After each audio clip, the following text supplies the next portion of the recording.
Di sini saya akan menjelaskan mengenai antraks.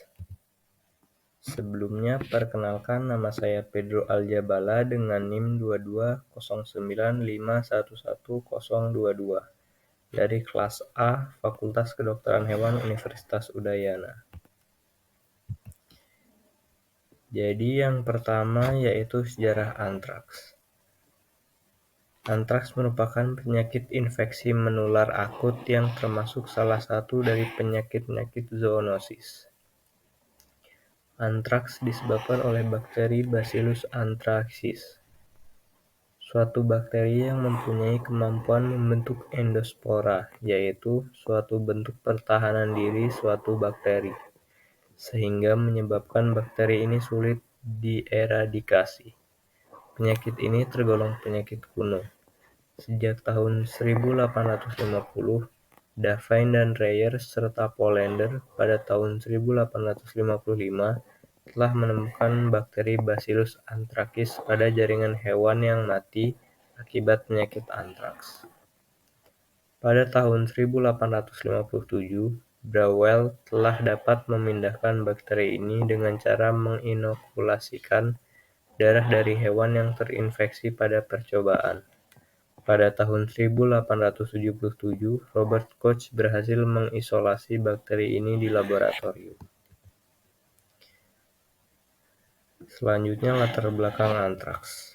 Antraks adalah penyakit infeksi akut yang disebabkan oleh bakteri pembentuk spora Bacillus anthracis.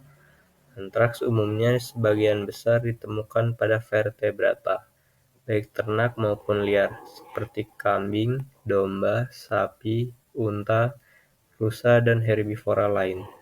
Tetapi dapat juga muncul pada manusia yang terpapar binatang yang terinfeksi atau jaringan dari binatang yang terinfeksi. Antraks umumnya menyerang ternak. Apabila antraks menyerang manusia, hal ini terjadi oleh karena terpapar sewaktu bekerja oleh binatang yang terinfeksi atau produknya. Binatang mati atau produknya dari negara lain dapat menyebarkan ke negara lain atau industrial antraks. Infeksi antraks dapat muncul dalam 3 bentuk. Yang pertama cutaneous, yang kedua inhalasi, dan yang ketiga gastrointestinal. Spora Bacillus anthracis dapat hidup dalam tanah beberapa tahun, dan manusia terinfeksi oleh karena menyentuh produk binatang yang terinfeksi atau menghirup spora dari produk binatang yang terkontaminasi. Antraks juga dapat disebar melalui daging setengah matang dari binatang yang terinfeksi. Geografis persebaran antraks di Indonesia. Di Indonesia, antraks pertama kali ditemukan di Teluk Betung, Provinsi Lampung, pada tahun 1884. Pada tahun 1885 dilaporkan terjadi antraks di Buleleng, Bali, dan di Rawas, Palembang, dan Lampung. Pada tahun 1886, antraks dilaporkan terjadi di daerah Banten, Padang, Kalimantan Barat, dan Kalimantan Timur. Menurut Sukamanegara, seorang ahli yang mendalami penyakit antraks, epidemi penyakit ini pada sapi, kerbau, kambing, domba, dan babi terjadi pada tahun 1906 sampai 1957 di berbagai daerah di Indonesia seperti Jambi, Palembang, Padang, Bengkulu, Bukit Tinggi, Sibolga, Medan, Jakarta, Purwakarta, Bogor, Priangan, Banten, Cirebon, Tegal, Pekalongan, Surakarta, Banyumas, Madiun, Bojonegoro, Sumbawa, Sumba, Lombok, Flores, Bali, Sulawesi Selatan, Manado, Donggala, dan Palu. Selanjutnya, morfologi antraks. Antraks disebabkan oleh bakteri Bacillus anthracis yang merupakan bakteri berbentuk batang besar dengan ujung persegi dan sudutnya tajam dengan ukuran panjang 3-5 dan lebar 1-2. Bakteri ini bersifat gram-positif yang akan tampak berwarna biru ungu di bawah mikroskop bila diwarnai dengan gram. Pemeriksaan di bawah mikroskop terhadap preparat ulas yang diambil dari spesimen darah atau jaringan hewan penderita akan tampak bakteri ini tersusun berpasangan. berantai, maupun sendiri-sendiri dengan gambar khas seperti ruas pohon bambu. Sumber infeksi antraks. Tanah yang tercemar endospora bakteri Bacillus anthracis merupakan sumber infeksi dan bersifat bahaya laten karena dapat terserap oleh akar tumbuh-tumbuhan hingga mencapai daun maupun buahnya, sehingga berpotensi untuk menginfeksi ternak maupun manusia yang mengkonsumsinya. Sumber infeksi lainnya adalah bangkai ternak pengidap antraks. Miliaran endospora bakteri ini terdapat dalam darah dan organ-organ dalam penderita pada keadaan septisemia. Pada dasarnya, seluruh tubuh bangkai penderita, termasuk benda yang keluar dari bangkai tersebut, mengandung endospora bakteri ini. Dalam 1 ml darah, setidaknya mengandung 1 miliar endospora. Spora-spora tersebut dapat diterbangkan angin atau dihanyutkan aliran air, kemudian dapat mencemari air, pakan, rumput, peralatan, dan sebagainya. Gejala pada hewan.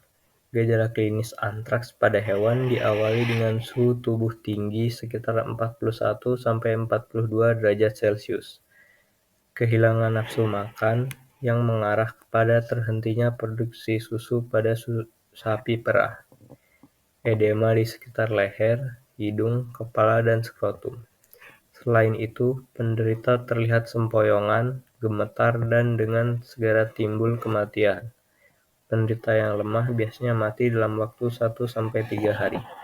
Pada babi dan kuda umumnya lebih tahan. Gejala penyakit berjalan secara kronis dan menyebabkan pembengkakan pada daerah tenggorokan.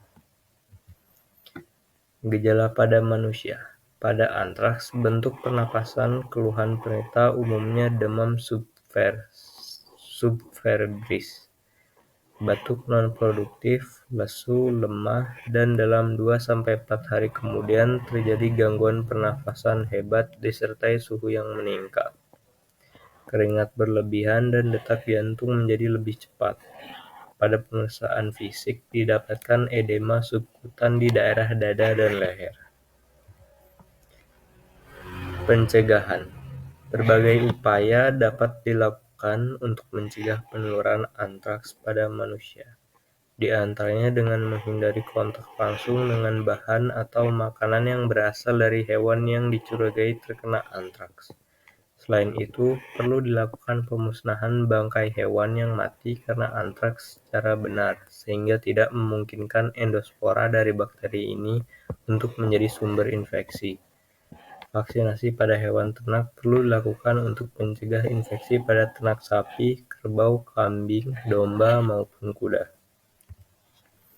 Jadi kesimpulan mengenai antraks ini yaitu yang pertama, antraks merupakan penyakit zoonosis yang dapat menimbulkan kematian.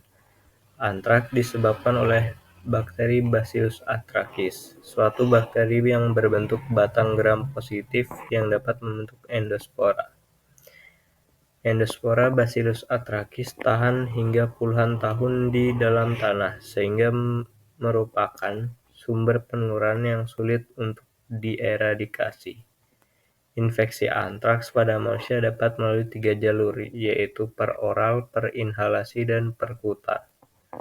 Urutan manifestasi klinis antraks pada manusia dari yang tersering adalah tipe cutaneous anthrax atau malignant pustule, pulmonary anthrax, dan yang terakhir gastrointestinal anthrax. Diagnosa laboratoris hanya diperbolehkan pada laboratorium tertentu yang berstandar BSL-2.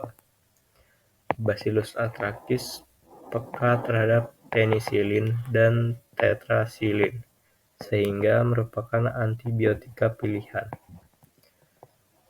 Pencegahan infeksi antraks dapat dilakukan dengan cara menghindari kontak dengan hewan tersangka beserta produknya, serta melakukan vaksinasi pada ternak yang rentan serta memusnahkan bangkai hewan penderita.